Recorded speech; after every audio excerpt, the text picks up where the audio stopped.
Então vamos conhecer o senador Paulo Paim. O senhor nasceu em que cidade no Rio Grande do Sul? Olha, Murilo, ele me pergunta onde é que tu nasceu? No Rio Grande do Sul. A gente que todo político fala numa cidade, mas eu nasci em Caxias do Sul. Caxias do Sul? Caxias do Sul, Rio Grande do Sul. Desde muito cedo já aprendi que filho de pai e mãe que ganhavam salário mínimo, né, que eu tinha que fazer pela vida. E desde muito cedo eu já comecei a me preparar na escola e no trabalho artesanal. Um vizinho da minha casa, Atílio Povo, eu fazia umas bolinhas de barro, 9, 10 anos, e ele fazia os vasos, né, que era uma cerâmica, uma artesão, né? E ali eu aprendi a importância de ter sobreviver com aquele ajuda que eu ganhava ali, que foi importante para meus livros e para a construção, para o colégio.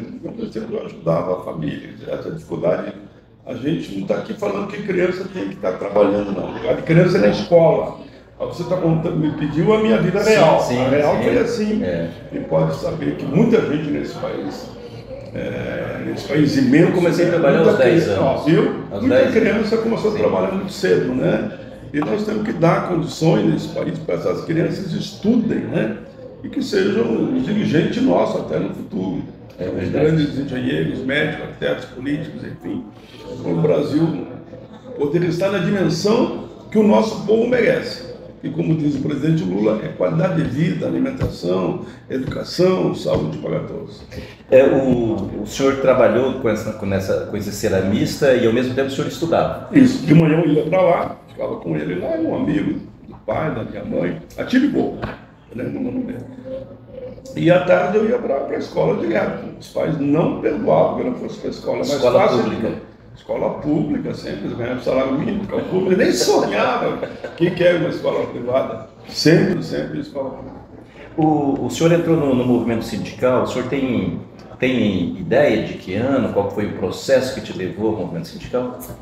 Olha, eu entrei no movimento sindical ainda na época do golpe, porque em 64 do golpe, eu já era estudante do Senai, e fazia o ginásio noturno para trabalhadores. Sempre nessa história, né? Aprendi o curso técnico e a educação formal. E já com 14 anos eu era presidente do ginásio noturno para trabalhadores. Né? E depois, com o golpe, eles me afastaram, por causa das mobilizações, que eram os coordenadores. Eles me afastam e me mandam para um outro ginásio noturno para trabalhadores, mas com o compromisso de eu não fazer política lá. Eu estava lá um mês, no segundo mês eu liguei presidente do Grêmio. Daí me tiraram de novo. Daí, tu vai ter que sair, não dá, assim não dá. Mas daí eu fui para as fábricas, né? Eu tinha meu curso técnico, já o curso técnico é fundamental. Quem puder fazer curso técnico, faça. Né? Porque ele é uma preparação para você fazer um nível superior depois e ter um salário decente. Mas a partir daí, eu já retornei para as fábricas. E acabei entrando no movimento sindical, também logo ali na frente, né, com a experiência que eu tinha de presidente de Grêmio Estudantil. Entrei no sindicalismo, primeiro eu fui presidente da CIPA, eu pertenço até hoje ao Grupo Tramontina, né? Estou afastado de lá há 40 anos, claro, mas estou ainda vinculado ao Grupo Tramontina, Foz do Sul, Canoas. Mas daí então, o que acontece? Eu presidi a CIPA na Foz do Sul.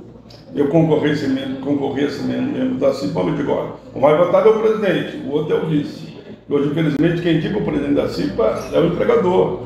E o vice é o mais votado. Eu digo, não, comigo não. Daí o empresário já concordou e foi legal. Depois, em seguida, eu assumi a presidência, claro, na disputa eleitoral do Sindicato dos Metalúrgicos de Canoas. Aí fui presidente. Na sequência, acabei indo para a Central Estadual de Trabalhadores do Rio Grande do Sul, também como presidente, e na sequência virei já secretário-geral e vice da CUT Nacional. Você foi o primeiro secretário-geral da CUT Nacional? Foi o primeiro secretário-geral da CUT Nacional, exatamente. Você lembra, o tempo correto, 83. Eu lembro eu era fazer parte da ProCUT aqui no estado, quando discutiu que o senhor estava muito ocupado com o mandato de deputado federal e não tinha muito tempo para dedicar à secretaria-geral. Isso. Daí foi feita a mudança para vice-presidente. Exato. Olha, ele sabe mais do que eu da minha história. Isso é legal, viu? Exato. Daí eu fui deslocado para vice-presidente, e depois tive que ir ali na frente, ficar só no parlamento, porque não dava, nem para ser vice-presidente, muito menos secretário-geral. Aí fiquei cuidando do mundo do trabalho, principalmente, as cláusulas sociais, né, que são tão importantes para todo o nosso povo e toda a nossa vida. Senador, vamos dar um salto de 87, 88 para cá. Quando na Constituinte, o senhor foi um dos deputados mais atuantes na Constituinte, e lá com o embate surgindo, o centrão, todo esse debate, mas o estado de bem-estar social pensado naquele período na Constituição e depois foi sendo construído lentamente com a luta dos trabalhadores e a pressão dos trabalhadores, foi totalmente desmontado nesse atual período no governo que passou, porque houve intervenção na federação, houve intervenção, Ministério do Trabalho desmontado, Ministério da Cultura desmontado, Educação desmontado, Saúde desmontado. Houve um sucateamento da federação e do estado de bem-estar social que foi tão duramente conquistado naquele período? Em primeiro lugar, eu quero valorizar a Constituição, né? Nós fomos constituídos com muito orgulho, e tinha história que nós não tínhamos assinado a Constituição. Nós assinamos, estavam nomes, eu, Lula, Olívio, por exemplo, né? O Olívio foi uma grande referência nossa no Rio Grande do Sul, Lula na Nacional, e eu estava com eles. Então, inclusive morávamos juntos, dividimos um apartamento na República, nós três lá, no processo da Constituinte. Mas foi uma carta avançada para a época, né? Eles não conseguiram, apesar de questões pontuais que nós vamos falar, a partir da entrada de Temer e Bolsonaro, eles não conseguiram desconstituir tudo aquilo que nós, que não foi um ou outro, né?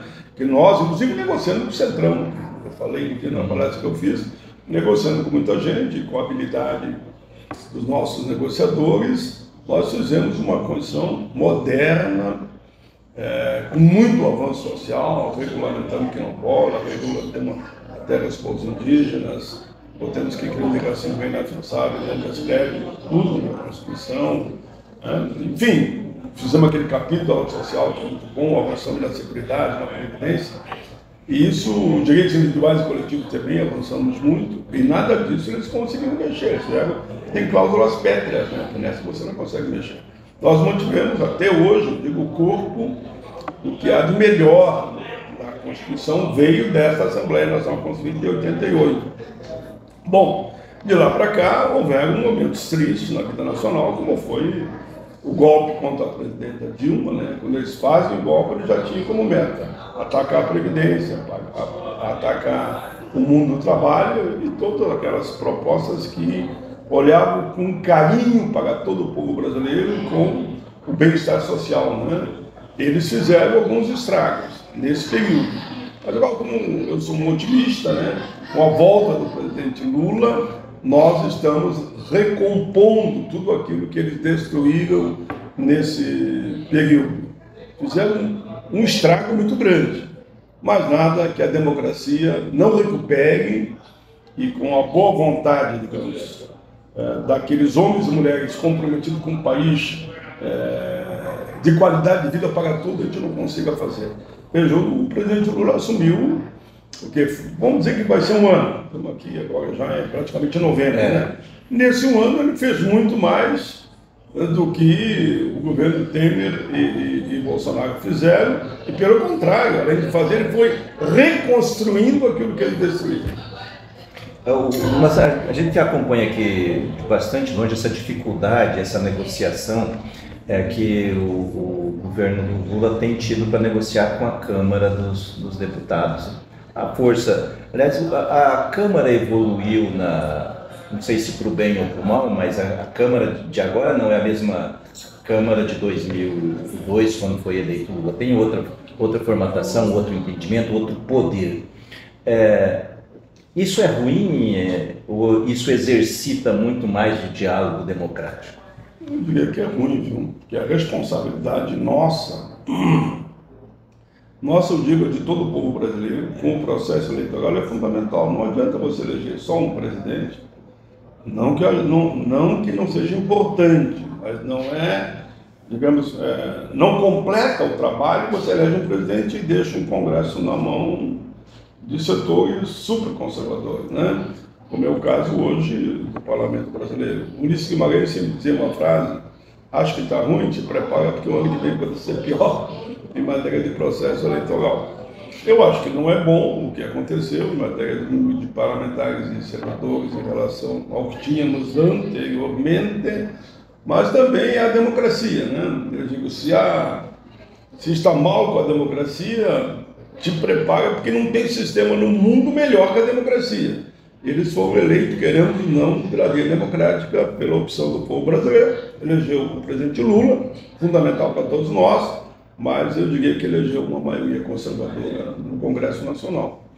Isso a gente resolve com muito diálogo, com muita discussão, com muita sabedoria, e ao mesmo tempo apontando já. Nós vamos ter eleição de novo, a eleição municipal está aí, né? Depois dali, 2 anos depois da municipal, vamos ter também de novo a eleição dos deputados estaduais, governadores, deputados federais, senadores e presidente da República, né? A democracia é isso mesmo. Às vezes ela vai como as ondas do mar e volta, vai e volta. Mas o mar está sempre lá. Estou dando um símbolo aqui que o mar é a democracia.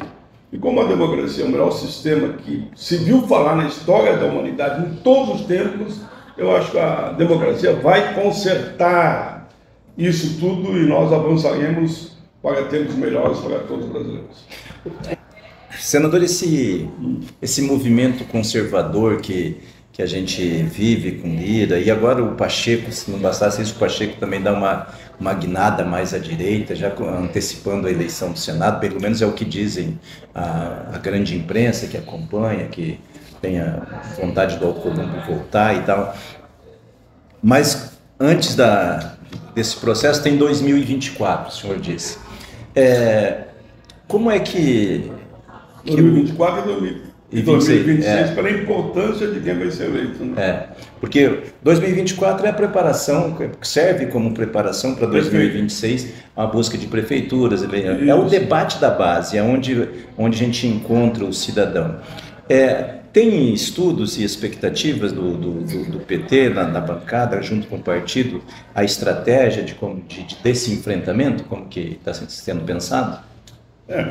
2024 está aí, né? É o ano que vem e é natural. O PT já está preparando os seus encontros estaduais, os seus debates, apontando já para o processo eleitoral do ano que vem.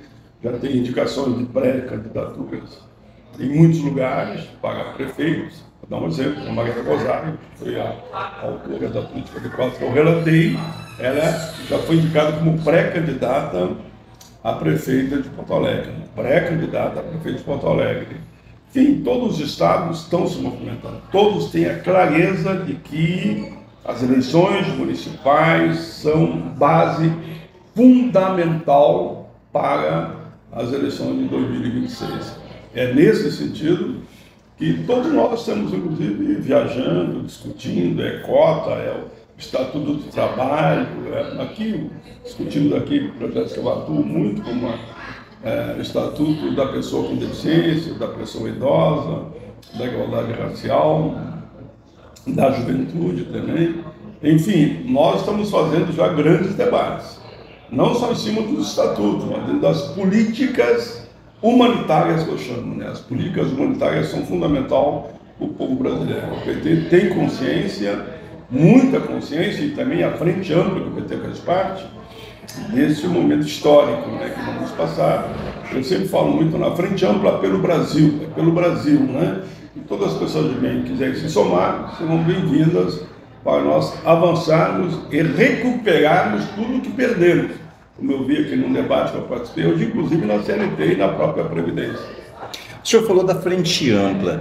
Quando o Lula veio de Curitiba, que ganhou a liberdade novamente, ele fez aquele discurso no Sindicato dos Bancários, e eu me lembro que eu fiz uma análise sozinho, dizendo que ele pensava em ir além do PT, construir uma frente que fosse a mais ampla que o PT já tinha construído. Eu me perguntava naquele período se o PT estava maduro para ceder os espaços que cederia no processo eleitoral. teve a movimentação quando surgiu o nome do Alckmin vindo para o PSB e tal, no esforço de ir para o centro. O PT me parece que entendeu bem o debate, foi. Mas agora o executivo está costurando a vinda do o republicano já está no governo, União Brasil já está no governo, tem até setores do PL discutindo a possibilidade de compor nos municípios e tal. Como que o senhor encara a esquerda? Não é que cedeu o espaço ou a dor que foi sentida no processo da Lava Jato, no processo da prisão do Lula, caiu? A esquerda se tornou mais consciente de que o processo é muito mais difícil, muito mais complicado nessa luta de classes e por isso está cedendo esses espaços? Porque me parece que agora, em 2024, essa aliança que ela foi ensaiada ao centro com a vinda do Alckmin, me parece que ela vai até a União Brasil, vai até o PP e ela vai se ampliar mais. É bem provável, é bem provável. O Alckmin é um grande quadro do povo brasileiro. Eu tenho o maior carinho, ele foi constituinte comigo. Eu tenho muito orgulho de dizer que ele é nosso vice-presidente. Não é do nosso partido, é do PSD, um partido também comprometido, inclusive no meu estado, sempre foi muito comprometido com as causas populares. Sempre me apoiaram, o PSD sempre me apoiou. Eu tenho que dar esse depoimento de público. E eu te confesso que eu sou um simpático, eu sou um apaixonado pela ideia da frente ampla. Ou nós temos essa dimensão. Inclusive falei aqui numa entrevista que eu dei recentemente com um cineasta norte-americano, e ele dizia isso: quando vocês não entenderem, vocês têm que aproximar a esquerda do centro, e a história da humanidade mostra isso, para onde o centro tender é a tendência da vitória, né?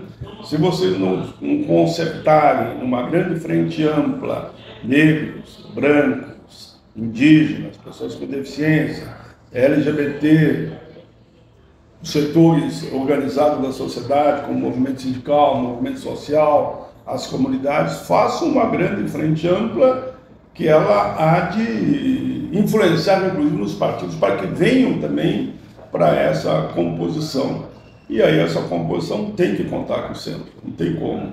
Se o centro não vai para a esquerda, ele vai para a direita. E aí você desequilibra toda a disputa eleitoral. Nós temos consciência disso. Percebo, porque eu não posso falar em nome do presidente. Sim. O presidente Lula, pela minha visão, tem também essa dimensão, por isso que às vezes alguns não entendem quando ele tem que ceder. Ele não cede porque ele quer dar uma de bonzinho. Ele cede porque a questão é a seguinte: ou vocês permitem mais espaço dentro do governo, nós não votaremos essa e essa matéria, como, por exemplo, a reforma tributária, que é fundamental. Como, por exemplo, só aproveitar esse gancho aqui, né? Então nós temos que entender, na história da humanidade é assim: se nós não soubermos dialogar com o todo, nós não chegaremos lá. Nós vamos acabar sendo atropelado, como fizemos, queremos ou não, na época do governo Bolsonaro, né? Que ele pegou a direita e conseguiu puxar para o seu lado grande parte do centro. O senhor falou dessa construção, eu prefiro dizer dessa construção, dessa aliança dentro do Congresso Nacional do presidente Lula com o setor à direita para acelerar a votação. O senhor acredita que a reforma tributária, porque ela vai ser votada no Congresso agora, vai ter que voltar à Câmara novamente? Porque houve série de modificações. Não tem como dizer que não vai haver. Acredita que ela fica pronta esse ano? Olha, eu sempre digo, pela experiência que eu tenho lá no Congresso, que eu estou lá, como eu digo, vai para 40 anos agora com esse mandato, que faltam praticamente 3 anos. E cada experiência do que eu participei, convivi, fui testemunha da história, mostra que aquilo que tu acha que é impossível poderia ser votado em 15 dias. E aquilo que tu acha que é possível, se não for bem articulado, vai jogar para 10 anos para frente, né?